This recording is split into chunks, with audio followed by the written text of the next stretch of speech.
Safety has been looking at a series of recent events at Falcon Field where aircraft instructed to line up and wait have taken off without a proper takeoff clearance, much to the great displeasure and considerable consternation of the control tower. As a refresher, line up and wait is an air traffic control procedure designed to position an aircraft onto a runway for an imminent departure. During busy times, it helps keep things moving along smoothly and efficiently. Line up and wait instructs a pilot to simply taxi onto the departure runway, line up, and then wait. It is not a clearance to take off. What is everyone waiting for? Well, you, the pilot, are waiting for further instructions from the tower. The tower, on the other hand, has a reason for having you wait, and they are waiting until that reason, maybe something like wake turbulence, traffic on an intersecting runway, maybe another aircraft has just landed or is taking off from the same runway. Well, that's cleared. Once it is cleared, the pilot should expect an imminent takeoff clearance unless advised of a delay. But until you get that takeoff clearance, guess what? You continue to wait. Now, one of the interesting things that we've had come up lately, we had a rash a few weeks ago of people taking off when they were told line up and waits. They all read it back correctly, but then we had 3 people just decide, awesome, I'm just going to go ahead and attempt the takeoff anyways. And 2 of them were dual and 1 of them was solo. Do you have any tips or anything like that from your side of like how people can be more careful of making sure that they actually act in accordance with the clearance they were given, with regardless of what that clearance was? Everything, as you all know, at Falcon is pretty monotonous. I mean, everything is pretty typical. Every day you're going to have departures going out, flying the coded departures. You're going to have people in the practice areas. They're going to come back, what pattern work. I think over time what happens is we start getting that expectation bias of what we think we're going to hear. I think that's the case of all 3 of those. They were told to line up and wait.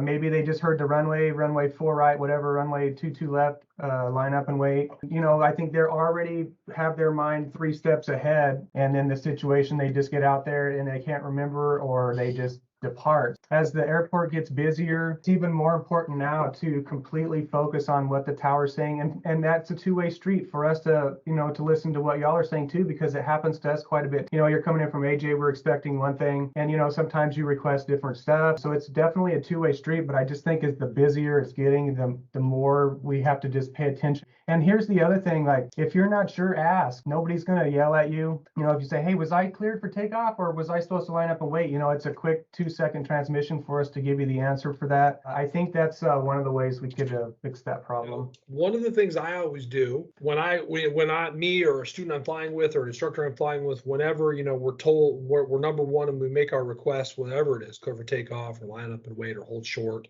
whatever it happens to be, I don't let them or myself move the airplane until I've made my transmission. And then if there's a response, then the response is given and then we start moving, right?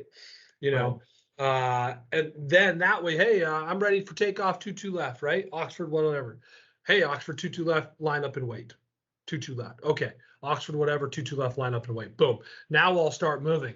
And it just helps slow it down. Even though it's only a few seconds, it really does, from the pilot's perspective, to you students getting ready to go solo, it helps you so you're not having too many things happen at once. Even though they're happening relatively quickly, it compartmentalizes everything, and it's okay, step 1 and then step 2, and not step 1, 2, and 3 are all happening at the same time. Well, shoot, was I clear for takeoff? Was I not?